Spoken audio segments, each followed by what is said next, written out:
Last page, get excited. Number 171, find the equation of the line that is perpendicular to the line that contains 1, -2, and 3, 4, and passes through the y-axis at 0, -5.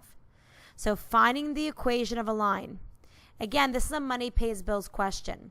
Your goal is to fill out the graphic organizer. M, space for a point, solve for B. Now, you want to make sure that your line is perpendicular to the one that contains 1, -2, and 3, 4. So 1, -2, and 3, 4 are not on your line. They're on the line that you're perpendicular to. So keep in mind that you want perpendicular. So you're looking for the opposite reciprocal slope. Now, let's take a look at what this line that has 1, -2, and 3, 4 looks like so that we can figure out the slope and be able to start plugging in. So go to my graph. I'm going to plot a point at 1, -2, and 1 at 3, 4.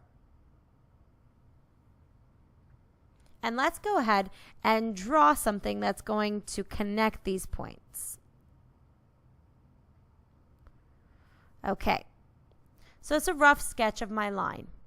Now from the graph, I can go ahead and figure out the slope. Anytime I get a graph instead of an equation of a line, I'm going to use the slope formula or rise over run in order to get the slope that I need. So I'm going to start the point on the left and I'm going to count up. 1, 2, 3, 4, 5, 6. So up 6, which is positive. And then 1, 2 to the right. So right 2. Again, that's a positive movement. 6 divided by 2 is exactly 3, or 3 over 1. If I wanted a parallel line, one that went like this, for example, I would keep the same slope of 3 over 1. But I don't. Instead, I want something perpendicular.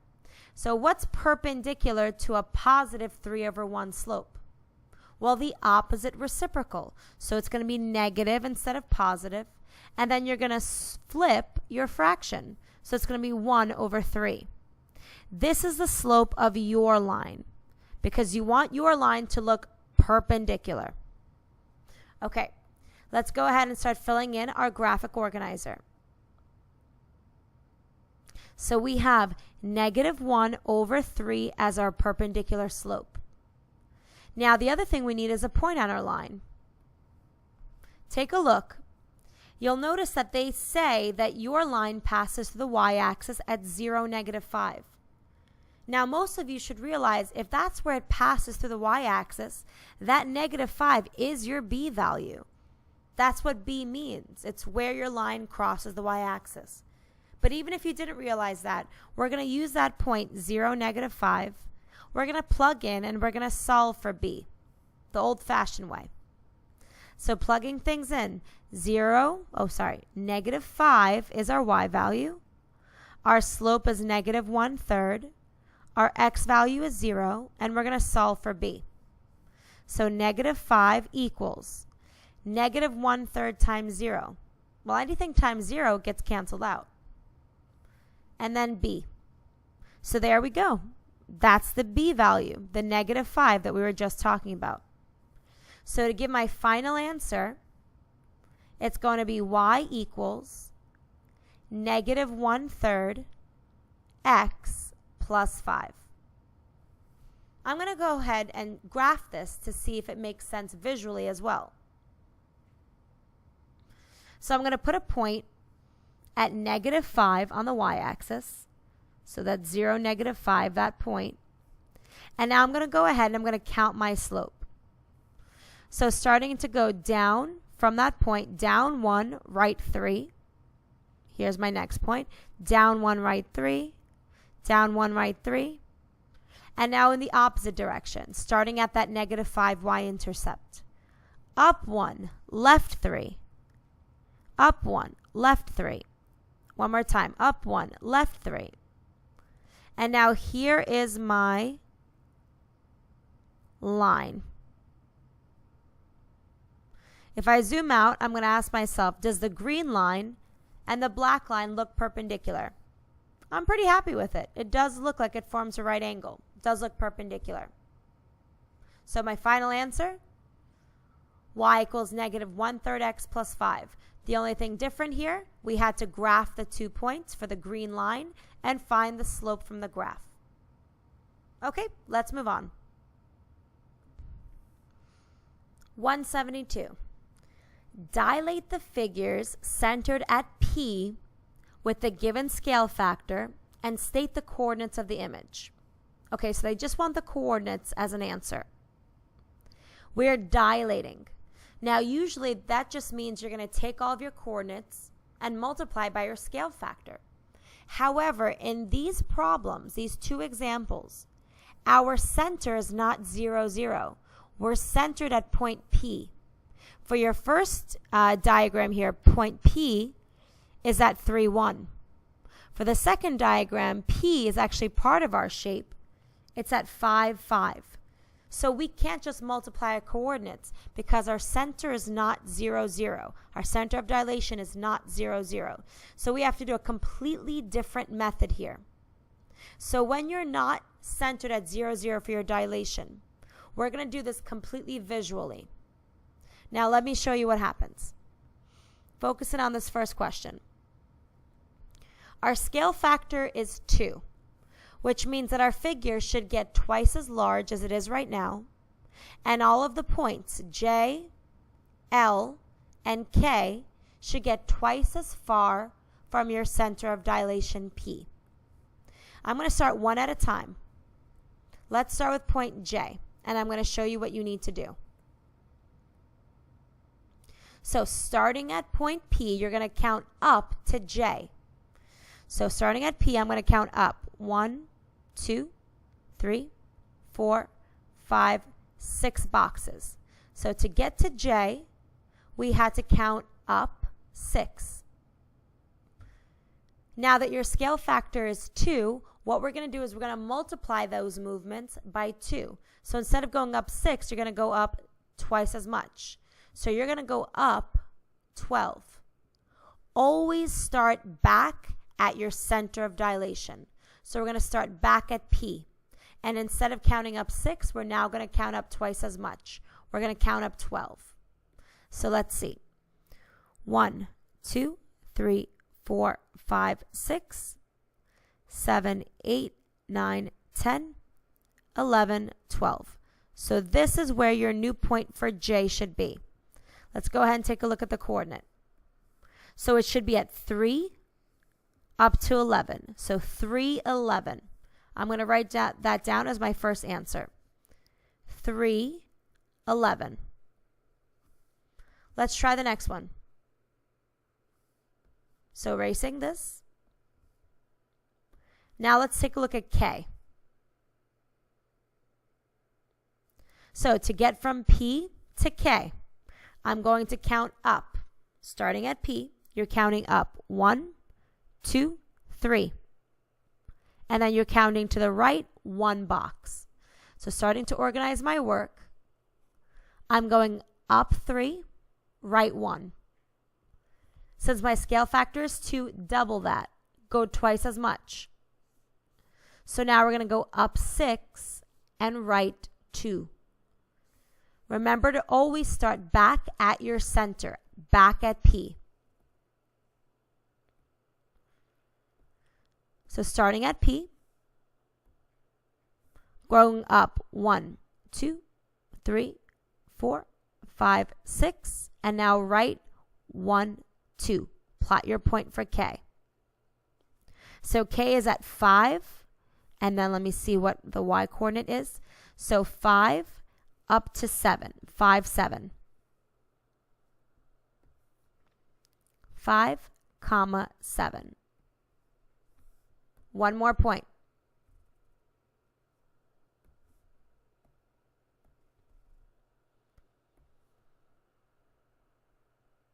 Okay, last point is L. Starting at P, you're counting up 1, 2, 3, and then right 1, 2, 3, 4, 5. So we went up 3, and then we went right 5. We're going to multiply those movements by our scale factor, which is 2. So now we're going up 6 and right 10, starting back at P.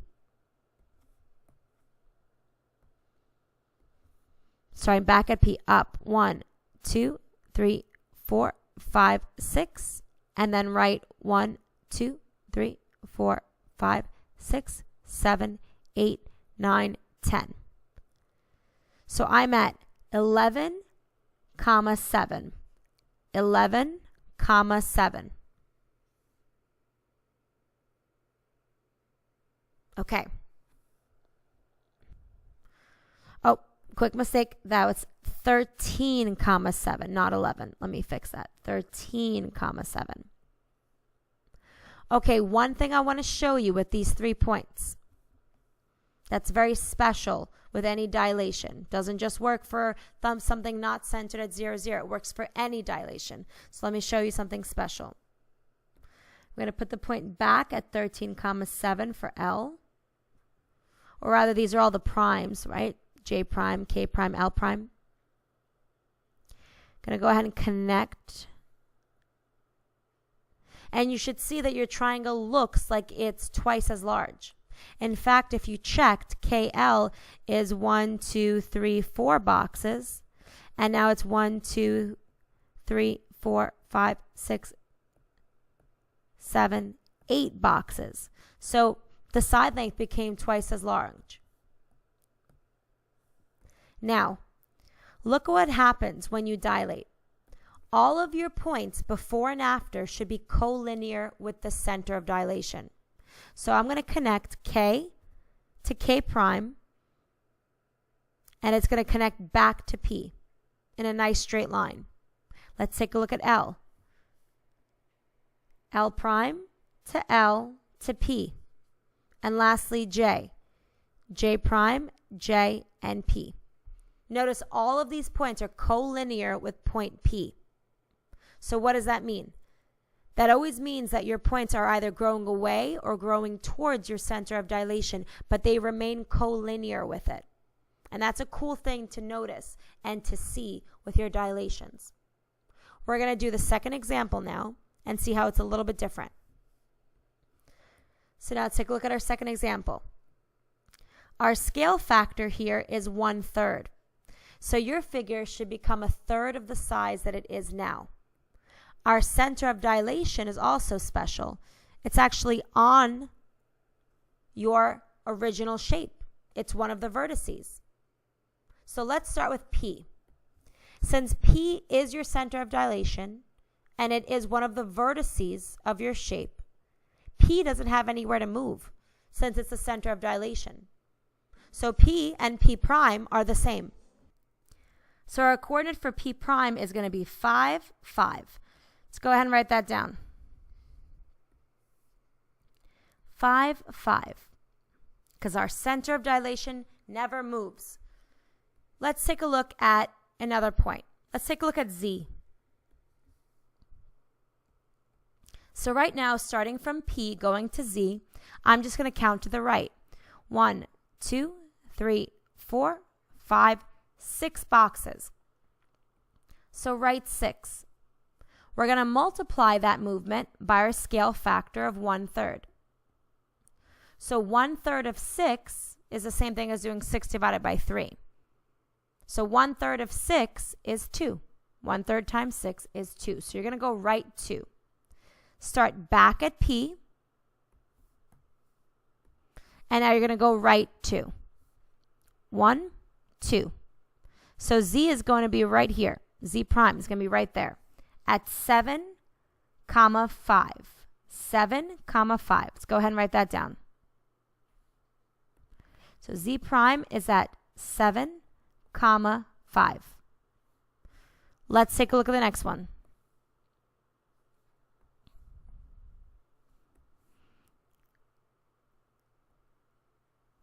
Okay, so let's look at T. Right now I'm going up 1, 2, 3, 4, 5, 6, 7, 8, 9 boxes up, so up 9. And then to the left, 1, 2, 3. So left 3. Multiply both of those movements by a third. So 9 times 1/3 is 3. So you're going to go up 3 now. 3 times 1/3 is 1. So you're going to go left 1. You should know that whatever you get for t prime, it's going to be collinear with both t and p. So it should be somewhere along this line here. So let's count. Starting back at p, you're going up 1, 2, 3, left 1, and you plot a point. So that's going to be your t prime. And notice again, all 3 points are collinear. Your before and after are collinear with that center of dilation. Okay, let's go ahead and write our coordinate down. So t prime is at 4, 8. 4, 8.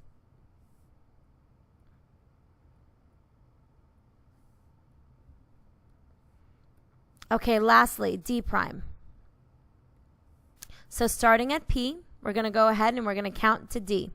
So let's go up 1, 2, 3, 4, 5, 6, 7, 8, 9. So we're going up 9 to get to d. Up 9, and then let's see how much to the right. So we're going to the right 1, 2, 3, 4, 5, 6, 7, 8, 9. So right 9 as well. Let's multiply those movements by a third, because that's our scale factor. So that means we're going to go ahead and we're going to move up 3, because 9 times a third is 3, and right 3, starting back at your P. So starting back at P, up 1, 2, 3, right 1, 2, 3, plot your point. So that's D prime, which is located at 8, 8. 8, 8. And let's go ahead if that previous trick that we looked at works for this one as well. So I'm going to go ahead and clean this up a little bit. Okay, now let's go ahead and connect.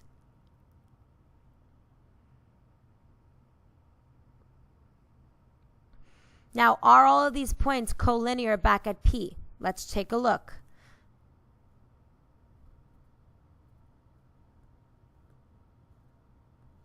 So D connected to D prime and P, those are all collinear. Z, Z prime and P, yep. T, T prime and P, yep. All the points are collinear back at P.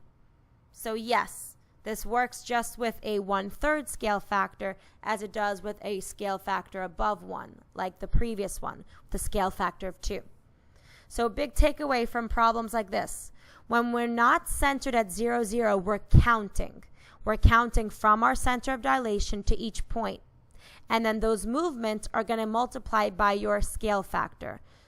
Either you're multiplying by a number larger than 1, and then you're making larger movements, or you're multiplying by a scale factor less than 1, and then you're making smaller movements. But all of your points are still collinear with your center of dilation.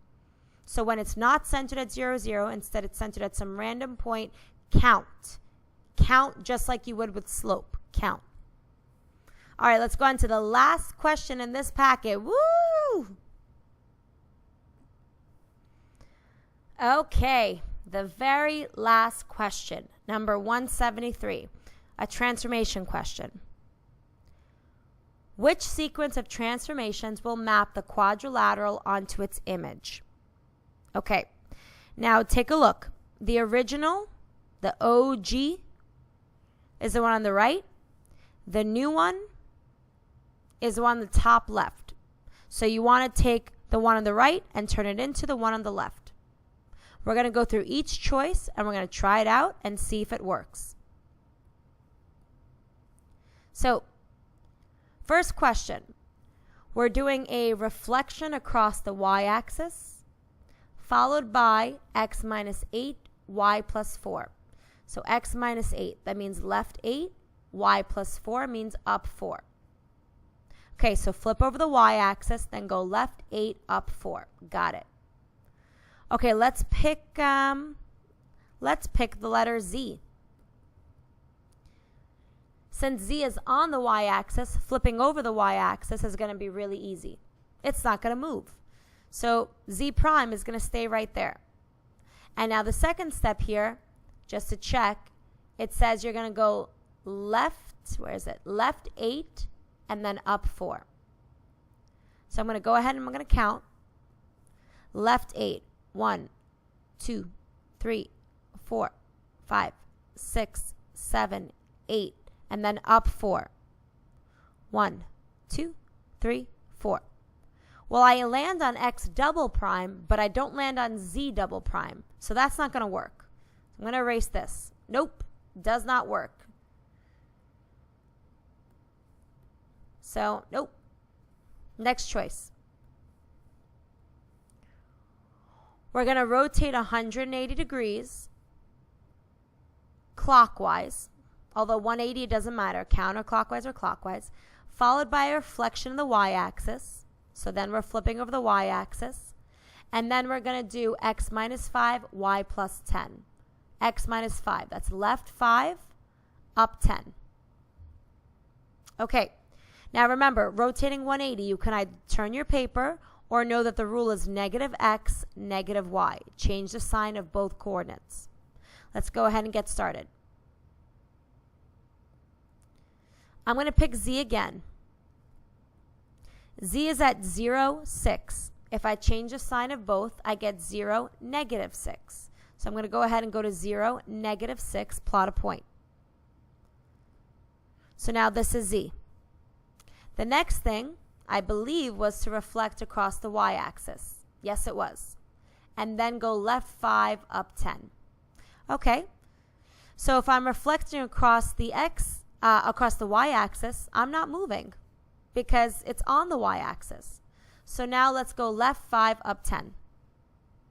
1, 2, 3, 4, 5, and then up 10. 1, 2, 3, 4, 5, 6, 7, 8, 9, 10. It worked. I like it. But I know that I always want to try at least one more. So let's try one more point. Let's try X. It's the furthest away from the Z. So let's try X. First step was to rotate 180. So we're at negative 30. So change the sign of both and we get to positive 30. So now we're here. The next one says to reflect across the y-axis. So we're going to count to the y-axis. 1, 2, 3. 1, 2, 3. Back to where we started. And now the last step says go left 5 and then up 10. So let's count. Left 5, 1, 2, 3, 4, 5, and then up 10. 1, 2, 3, 4, 5, 6, 7, 8, 9, 10. It works. X double prime. You want to try it for W and for Y as well, but for interest of time, we're going to say yes, this works. So I like the second choice. Let's go ahead and mark it off. Next one.